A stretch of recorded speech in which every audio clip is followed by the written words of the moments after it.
Good afternoon everyone, welcome to the channel. I just wanted to, as you can probably guess from what's hiding behind me, give you a long-term ownership review of what it's like to actually live with a 2022 Aston Martin F1 Edition Vantage. I bought the car back in April of last year, and since then I've done just under, I think, probably 13,000 miles in it. The car's been up to Scotland, down to the south coast. I'm currently near Cambridge at the moment. It's been all the way down to Monaco. I parked outside the casino. We've done Germany on the Autobahn, into France, into Switzerland, into Italy. I covered loads of miles in this car, had some absolutely fantastic memories. I just wanted to run you through, because this is probably one of, if not the highest mileage F1 Edition Vantage right now in the UK or potentially the world. So I'll run you through what it's been like to live with this car, what options I spec on it and why, and then what modifications I've done to it, because it does have a few changes to it from factory. So starting at the front end then, you've got obviously the F1 Edition kind of racing livery, which is the stripe that goes right at the centre there. I went for the black kind of carbon fibre Aston Martin badges there, the black grille. Here you can either have that black or silver. The car then comes with these canards that you can see on the side for additional aero.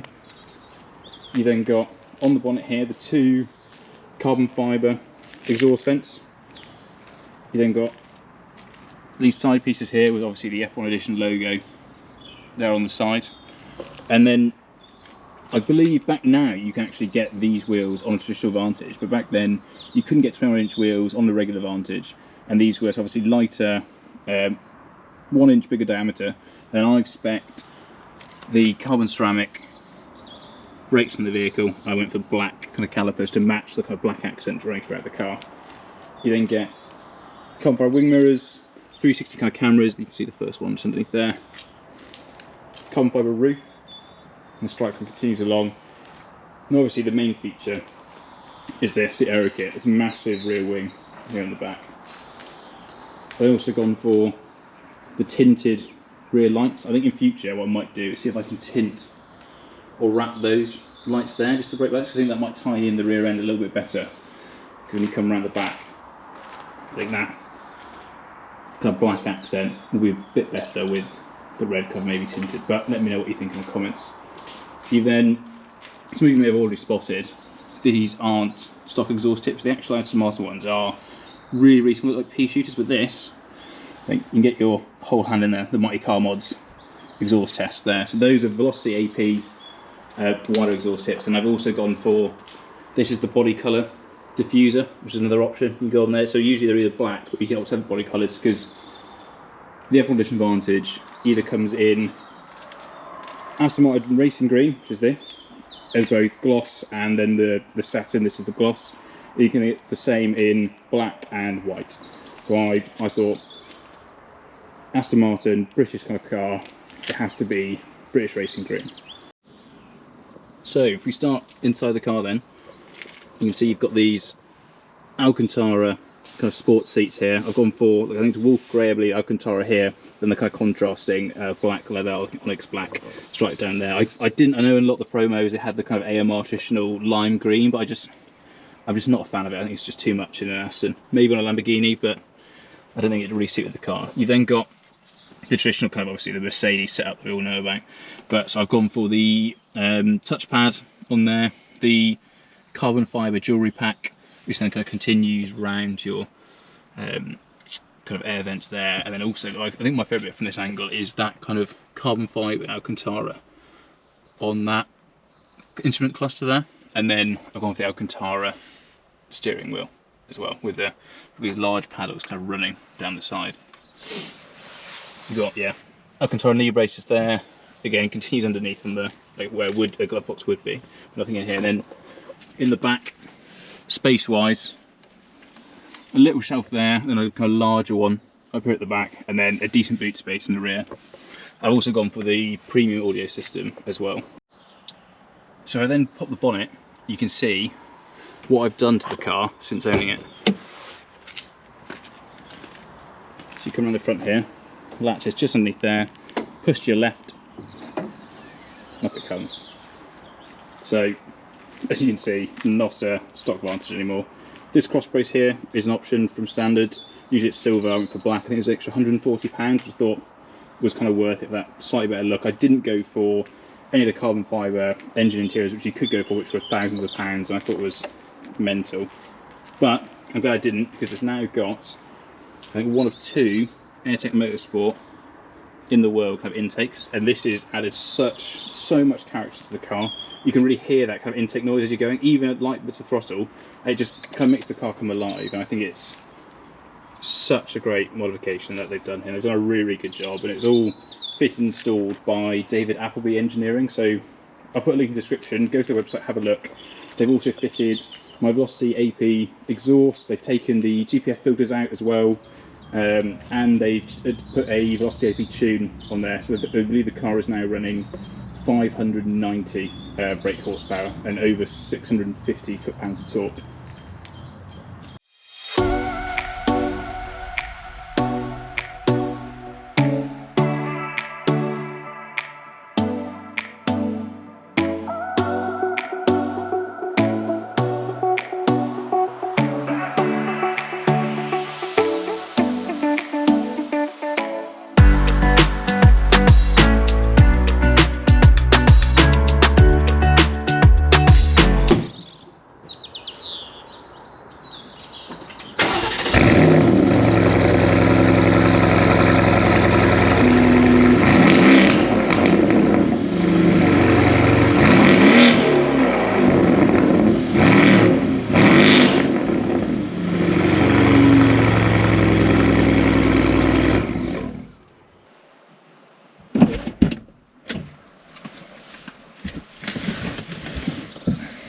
Right, so the plan is here now. I'm going to go for a quick drive in the car and just talk through what it's like to live with it and what it feels like to drive, how it handles, and just enjoy some nice roads on the way to the shops. First thing is, when the carbon ceramics are wet and cold like they are now, I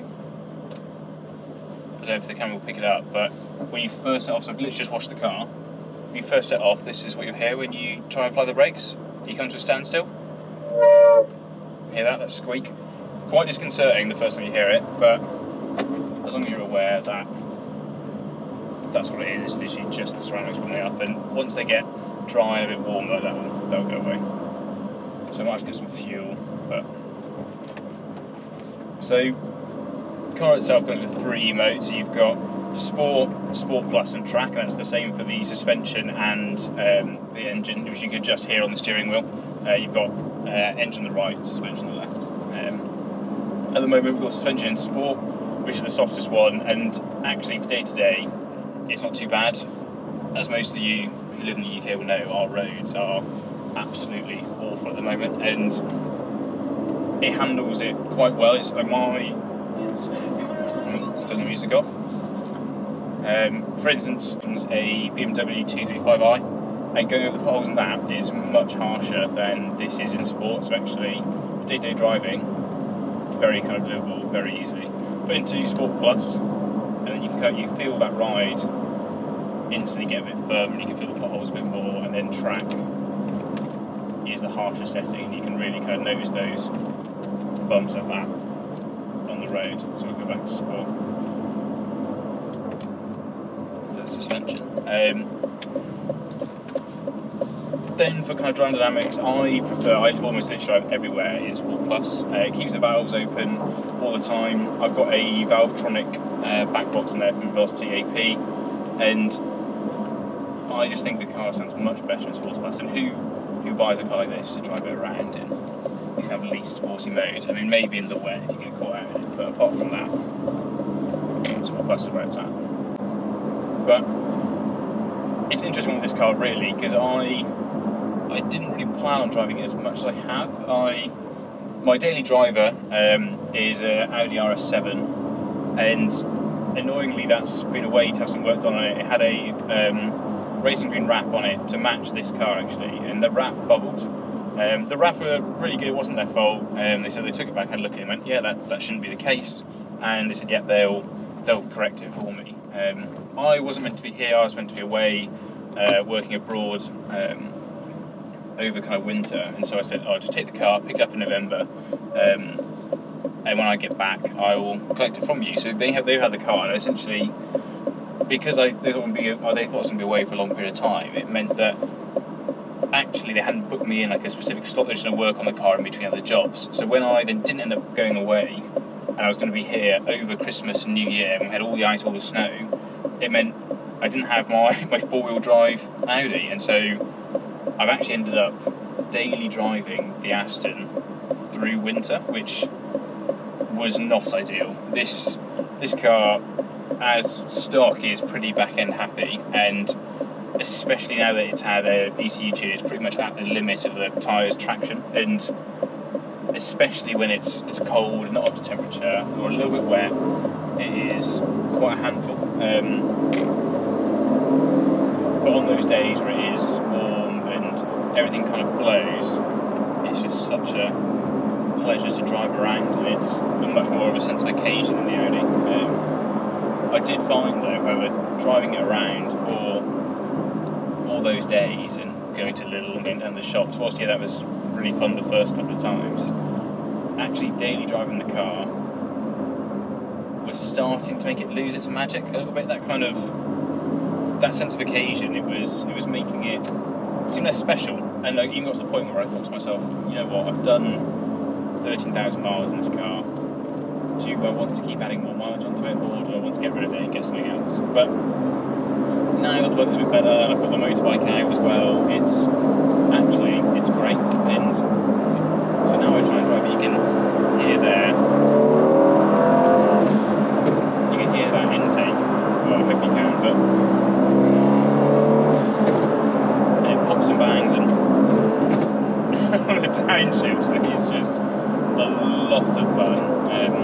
I'm trying now to put the conscious effort into actually driving it, getting in the car, putting it straight into manual, and enjoying it like what it's meant to be here for, how it's meant to be used, really. It's a track focused car, but that is very, very capable on the road.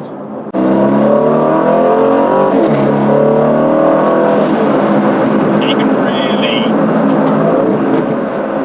especially on those downshifts, you can really hear the exhaust kind of pop and bang, and it's great. It really feels something special, and this is how I've always wanted the car to sound. So when I originally went down to Aston Martin, they were great. I think I test drove a 2018 or 2019 Vantage down the showroom.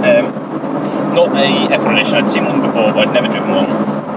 Got in the standard one, drove it round, went down the A1, in through some tunnels, and the car was loud, made a lot of noise.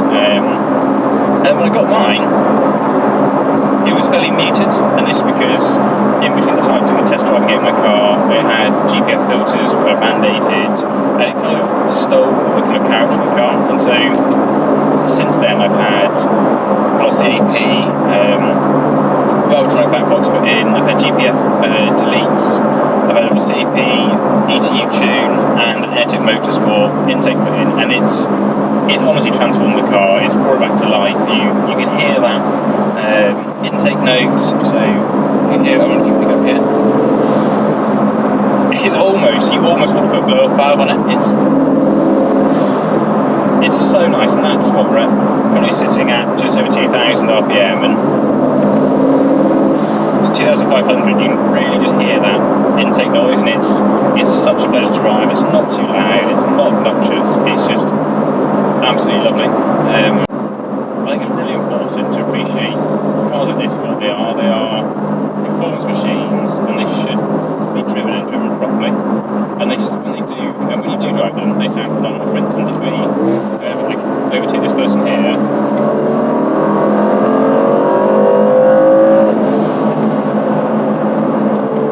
they just sound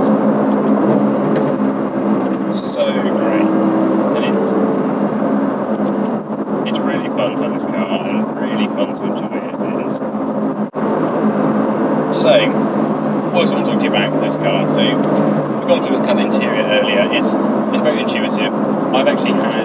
I'm not a big fan of the actual Aston navigation system. It's a Mercedes navigation system. It's very easy to use. This infotainment system is fine. However, I've had Apple CarPlay and Android Auto put in the vehicle, all done by Aston Installations. I don't know if you'll be able to see, maybe I'll grab the camera and point it around the display, but it's honestly, it's flawless. It's wireless, my phone's in my pocket, it's already connected on there, I've got my music there, I've got Waze up, so I can see where I'm going, and it's just so much better than we used to do. It's just hold down the back button down here, and it seamlessly flicks back to the kind of Aston system where you can do all your actual in-car settings and things like that. There's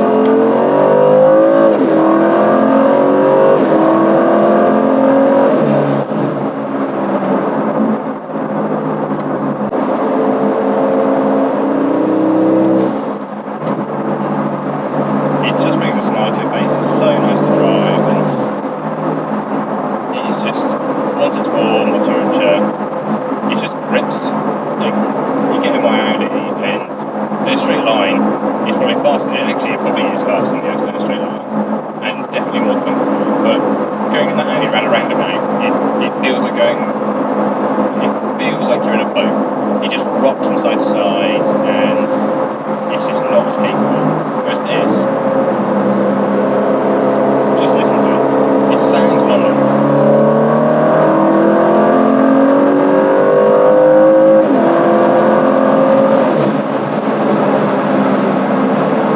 Honestly, I couldn't wish for a more enjoyable car. Just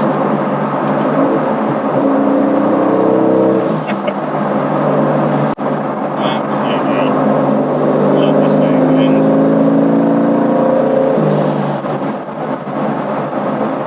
actually using it properly and saving it for decent occasions. Last weekend, took it down to a car meet on the went down to the southeast coast, met with a load of people, and drove around for 2-3 hours in convoy, and it was phenomenal. I've fallen in love with the car all over again, and it's kind of renewed my desire to keep it until I get to 100,000 miles. And I'd like to do that for the channel, and I'd like to see you guys kind of come along that journey with me, and let's see what we can do to it, and see what adventures we can have.